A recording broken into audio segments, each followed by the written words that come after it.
법무부 장관입니다. 안녕하세요.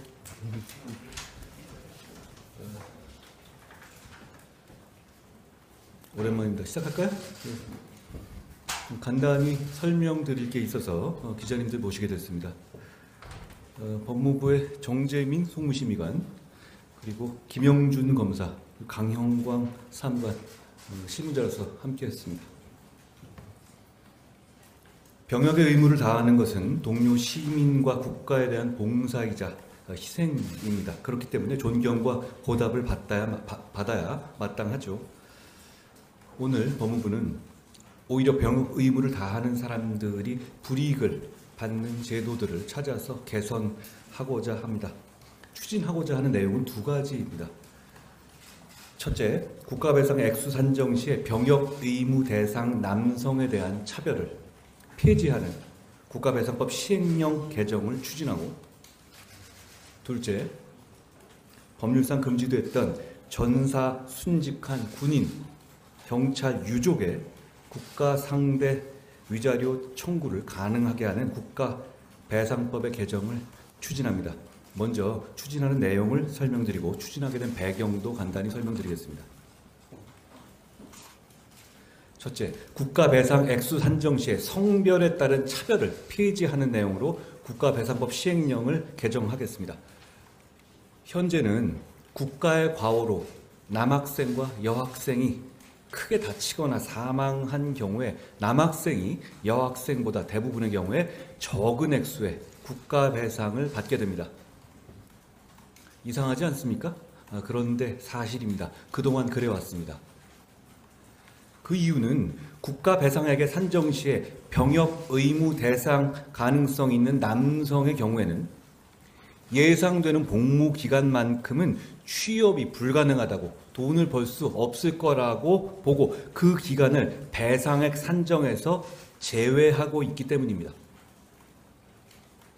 이것은 국가와 동료 시민을 위해서 봉사와 희생을 하는 것 때문에 오히려 제도적으로 불이익한 처우를 받는 거라고 저희는 생각합니다. 누구든지 병역 의무의 이행으로 인해서 불이익한 처우를 받지 않는다라는 헌법 제39조 2항의 취지에도 반할 뿐만 아니라 그 자체로 정의와 상식에도 맞지 않습니다. 이에 법무부는 군 복무기간을 취업 가능 기간에 산입한다는 명시적인 내용을 국가배상법 시행령에 규정함으로써 병역 의무 대상 남성에 대한 국가배상액 차별을 폐지하겠습니다. 둘째로, 전사, 순직한 군인, 경찰, 유족의 국가상대 위자료 청구 근거를 규정하는 국가배상법 개정을 추진하겠습니다. 현행 국가배상법에 따르면 전사, 순직, 군경 본인은 물론 유족의 국가배상 청구까지도 일체 금지되고 있습니다.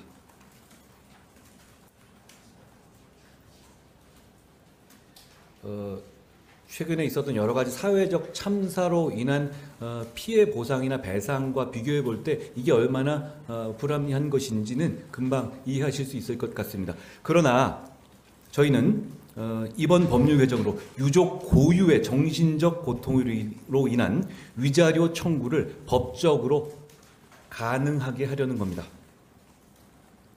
헌법의 테두리 안에서 법률을 개정하겠다는 것인데요.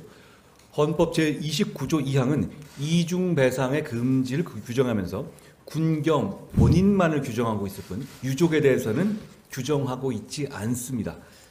그런데 그럼에도 불구하고 현행의 국가배상법은요, 유족의 국가배상 청구까지도 일체 금지하고 있습니다. 저희는 이번 국가배상법 개정 추진을 통해서 유족 고유의 위자료 청구권을 인정한 근거를 마련하겠다는 겁니다. 저희가 개정하려는 유족 고유의 위자료 청구까지 금지하는 국가배상법 규정은 과거에 베트남전 파병 시기에 도입된 건데요. 당시 대한민국의 국력을 기준으로 국가의 재정적 부담을 고려한 규정이었던 것이라 생각합니다만, 현재 대한민국 국력이 커진 점과 그리고 다른 사회적 참사, 희생에 대한 경제적 배상과 형평성 등을 감안할 때 이제는 개정할 필요성이 크고 개정할 때가 됐다고 저희는 생각합니다. 아울러 저희 개정안은 부칙을 통해서 시행 이후에 그 위법 행위가 개시된 국가 배상 사건에 적용하되, 다만 시행 당시에 법원에 계속 중인 국가 배상 사건에도 적용할 수 있게 하여 이로 인한 이 시정의 범위를 넓히려 한다는 점도 말씀드립니다. 지금까지 내용을 말씀드렸고요. 저희가 지금 이 시점에서 이런 정책을 추진하게 된 경과를 간단히 설명드리는 게 좋을 것 같습니다. 몇 달 전에 군에서 의무 복무 중 사망한 고 홍정기 일병 유족의 위자료 청구 소송에서 재판부의 화해 권고가 있었습니다.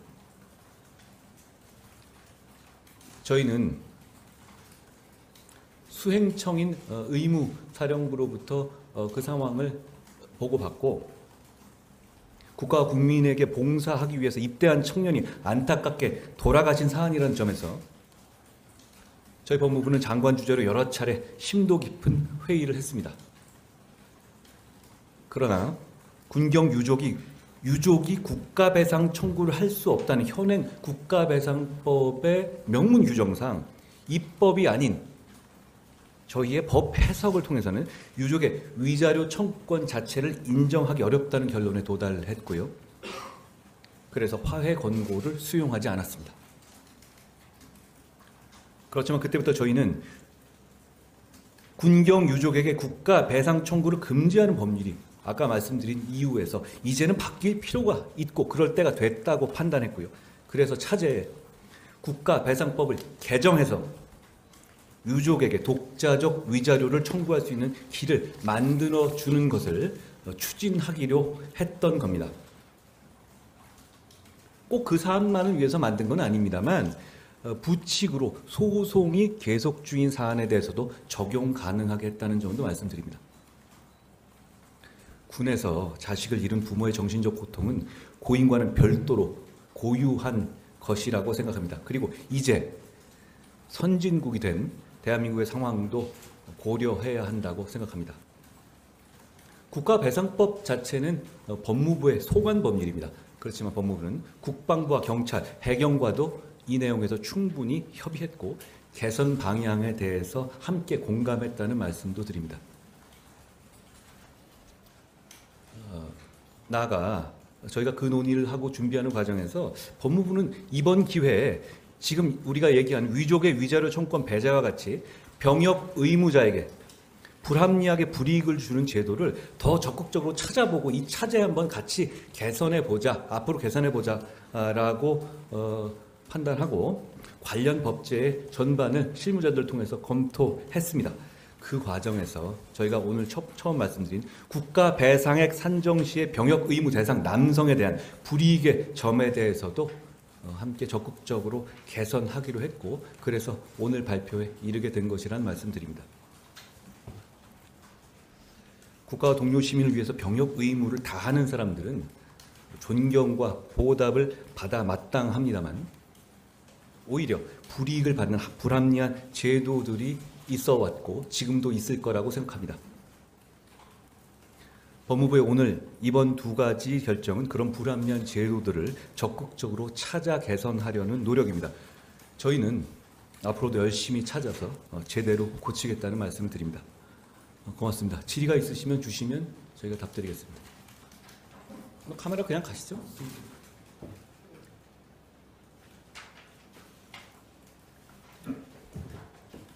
안녕하세요. 예. 물론 시행 시점에는 다를 것 같긴 한데 현재를 기준으로 배상 심의회나 법원의 기록 중에 국가배상 사건 건수가 대략 어느 정도인지 궁금합니다. 그 건수 자체는 저희가 파악은 안 됐습니다만 그렇게 말씀드리자면 굉장히 많다고 봐야죠. 다만 이제 저희는 군과 관련된 것이니까 그 숫자는 저희가 파악돼서 저희가 한번 나중에 알려드리면 어떨까요? 그렇게 하겠습니다. 법원에 계속 중인 국가배상 사건에 대해서도 적용하겠다고 말씀을 해주셨는데 부칙을 그렇게 넣었다고 뒤에 저희가 보도자료 뒤에 있는 부분은 그렇게 되어 있습니다. 그러면 홍일병 사건 같은 경우에도 적용을 할 수 있는 건지 제가 어떤 특정한 사건에 대해서 저희가 이렇게 당부를 결정하는 판단이 들어가는 게 아니라는 말씀을 먼저 드립니다. 저희는 청구권 자체가를 허용할 수 있는 청구권 자체를 허용할 수 있는 근거를 마련하는 제도 개선이다라는 측면에서 이해해 주시고요. 그 사안의 당부에 대해서는 제가 여기서 말씀드리지 않겠습니다. 다만 만약 그 이전에 법률이 통과되고 개정된다면 저희 부칙에 따라서 그 사안에 대해서도 유족 고유의 위자료 청구권의 근거로 쓰일 수 있는 법률로 이라고 생각합니다. 네. 안녕하세요. 이게 지금 현재는 유족에 대한 청구권을 보장할 수 있도록 시행령을 개정하는 법률을 개정하는 그렇습니다. 것인데요. 이게 혹시 헌법상에서는 본인에 대한 거를 한 가지 하고 있습니까? 헌법 개정이나 이런 부분을 추진하시거나 계획이 있으시거나 있으신지 여쭤보고 싶고요. 헌법 개정은 굉장히 큰 결단과 국민적 공감이 따라야 되는 부분이지 않습니까? 다만 제가 이렇게는 말씀드리겠습니다. 그동안에 헌법재판소에서도 이 이슈를, 그러니까 헌법재판소는 헌법 자체를 다루는 곳은 아닙니다. 헌법에 맞는지 법률의 위헌 여부를 다루는 곳이니까 이 관련한 헌법재판에서 직접 그 결론을 내지는 않았습니다만 이 조항 자체가 문제가 있다는 이 적시는 한 바가 있습니다. 저희는 법무부 입장에서는 이 부분에 대해서는 여러 가지 헌법적 쟁점을 고려할 부분이 있다라는 정도로 제가 말씀드리겠습니다.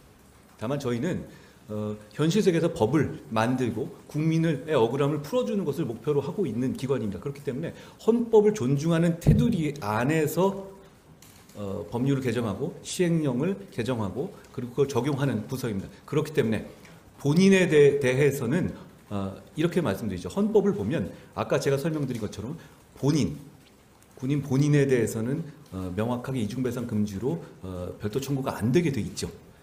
그 부분에 대해서 저희는 그 헌법의 테두리를 존중하는 범위 내에서 다만 헌법에는 규정이 없지만 국가배상법에서 확대해 놓은 유족 부분 그 부분을 이번 개선 작업 통해서 개선해 보겠다는 말씀입니다. 지금 기자님 말씀하시는 헌법 개정의 문제는 조금 더 다른 차원의 문제 같습니다.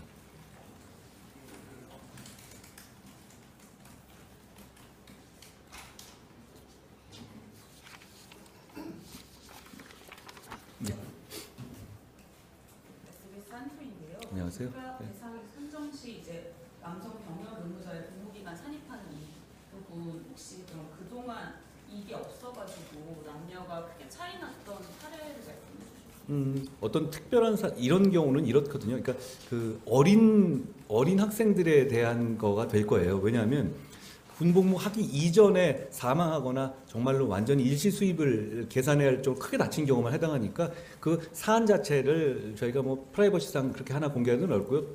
계산해 보면 저희가 저희 심의관이 그 보도 참고 자료를 드린 것처럼 이게 계산이 이렇게 나오는 부분 저희가 이제 9살 이 남녀 학생의 경우를 한번 뭐 상상하기도 싫지만 한번 계산해 봤는데요. 이런 방식으로 되게 됩니다.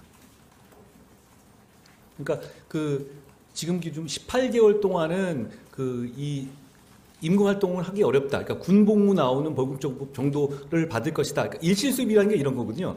어린 나이에 사망한 경우에 나머지 기간 동안에 벌 수 있었던 돈을 이렇게 어떤 이자 계산이라든가 이런 할인율이라든가 적용해가지고 계산하는 걸 이제 일시수입이라고 하는데 그 부분을 계산할 때 있어서 남자의 경우에 여자보다 한 18개월을 덜 계산한다는 취지입니다.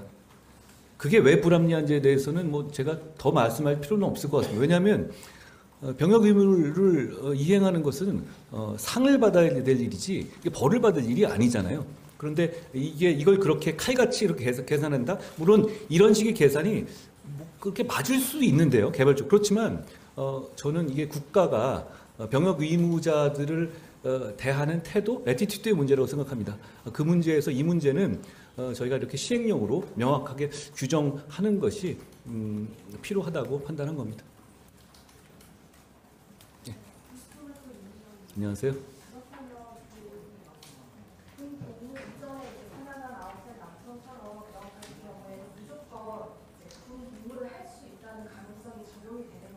그렇습니다.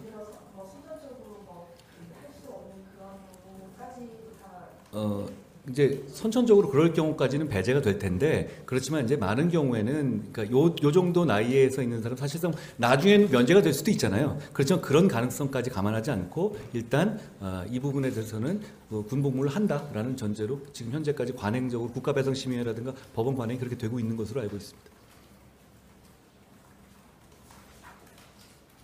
안녕하세요. OBS 이상호 기자입니다. 안녕하세요. 첫 번째 시행령 개정에서 군복무 기간을 수입단정에 넣는 게 혹시 다른 계산 적용되는 그런 사례에서 뭐 약간 이런 틀을 좀 해칠 수 있거나 이럴 여지는 없는 건지 우려를 해보셨는지 궁금합니다.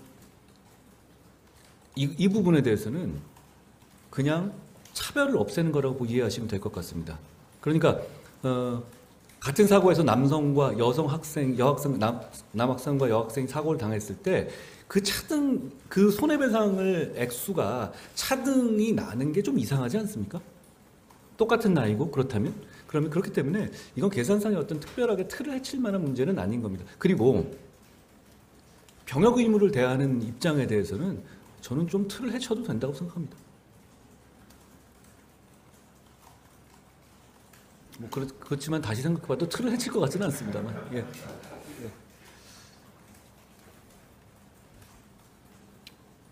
뭐 질문 없으시면 없으신가요? 예. 예, 오랜만입니다. 예. 약간 이 본 사례와는 조금 범위가 확장됐다라고 볼 수 있겠는데요. 궁금한 게 하나 있어서 오늘 두 번째 개정 사안이 이중배상 문제 원칙과 관련된 건데 사실 2017년에 대법원에서 판례가 국가배상법과 국가유공자법과 관련한 보상에 대해 지급에 대해서 조금 판례 선고를 한 게 있는데 우선 국가배상을 먼저 받으면 보훈보상금을 받고 나면 국가배상금을 받을 수 없는데 국가배상금을 먼저 받고 나면 보훈보상금을 나중에 받을 수 있다라는 판결이 있었거든요. 근데 그게 유공자법에서는 국가배상법처럼의 어떤 단서 조항이 없기 때문에 이를 대법원이 허용한 취지였는데 이럴 경우에 사실은 이중배상이 허용되지 않는다는 원칙과 비교해 보면은 사실 모순이 있지만 그 당시 대법원 취지는 그것을 굳이 모든 것을 다 금지하지 않고 그 당사자에게 이롭게 한다면은 그게 엄격하게 제한할 필요 없다라는 취지로 하면서 마지막으로 입법으로 해결할 문제라고 했습니다. 근데 이 부분에 대해서 혹시 법무부가 이 사안을 알고 있거나 아니면 개선하거나 추진하고 있는 방향이 있는지. 아까 말씀드린 것처럼 저희는 제가 열심히 찾고 제대로 고치겠다고 말씀드렸습니다. 이 부분에 대해서 저희가 병역 의무자들이 이 불합리하게 받고 있거나 잘 알지 못하는 부분들이 더 있을 거라고 생각합니다. 그 부분을 계속 찾아 나갈 거라는 말씀 드리고요. 그리고 좀 말씀 나온 김에 이렇게 드리겠습니다. 지금 우리 법원이라든가 우리의 실무에도 이 규정들의 명문에 반하지 않는 내용에 대해서는 어떻게든 피해 나가면서 보상을 하려고 노력하고 있습니다. 억울하잖아요. 군대 보내놨는데 이런 일을 당해왔으면 그래도 좀 국가가 다른 일반적인 어떤 사고에 보다 좀 현격하게 차이나거나 그러면은 그거 좀 상식적으로 잘 와닿지 않는 부분이 있죠. 예를 들면 순직이나 전사의 경우에는 아까 말씀드린 것처럼 유족으로 명확하게 규정돼 있어요. 그러니까 유족의 위자료 청구가 불가능합니다. 그러면 여러분 이거 생각해 보십시오. 상처 입은 경우, 상해를 입은 경우, 중상해 입은 경우, 그걸 공상이라고 하잖아요. 상해는 어떨 것 같습니다. 상해를 입은 사람의 가족들의 위자료 청구는 현재 허용됩니다. 이유는 뭐냐? 법에서 유족이라고 명시하고 있기 때문입니다. 유족이란 뜻은 사망한 분의 남은 가족을 말하는 것이잖아요. 근데 오히려 다친 분의 가족들에 대해서는 청구권을 인정하고 있습니다. 그러니까 이 법 자체가 여러 가지 그동안에 장애가 되었던 부분들이 있는 거거든요. 근데 그동안의 방법은 지금 공상에 대해서 위자료 청구를 인정했던 것, 가족의 위자료 청구를 인정했던 것처럼 이 법을 요리조리 피해 나가는 방식으로 좀 합리성을 찾아보려는 노력이었다면 저희는 이번 기회에 정면으로 이 부분을 개정해야 한다고 말씀드리는 거라는 점을 설명드리겠습니다. 아까 김 기자님 말씀하신 그 부분에 대해서도 저희가 한번 살펴보겠습니다. 이호근 방송. 구독, 좋아요는 좋은 방송을 만드는 데 큰 힘이 됩니다. 감사합니다.